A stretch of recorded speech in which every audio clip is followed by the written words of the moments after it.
नमस्कार मंडळी, आज आपण बनवणार आहोत आपल्या सर्वांच्याच आवडीचं कैरीचं लोणचं किंवा खिरमट।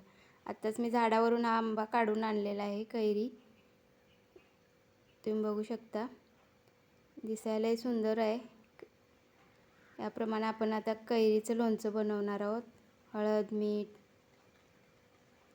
लाल तिखट, चवीनुसार हिंग थोडासा घातलेला आहे। मीठ चवीनुसार आपल्या वापरायचं आणि थोडंसं वरून तेल आणि साखर टाकलेली आहे। एकदमच चव मस्त लागते याची। पहिला सीझनमधला हा कैरीचं लोणचं आम्ही बनवलेलं आहे। खायला सुद्धा छान लागते, दिसायला सुद्धा खूप सुंदर आहे बघा।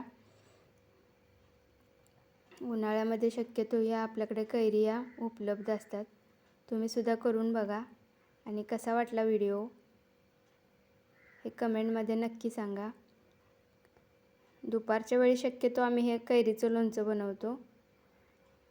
कमी साहित्यात चविष्ट पदार्थ बनतो। तुम्हालाही आवडलंच असेल, तुम्ही बनवून बघा। Like, share and subscribe.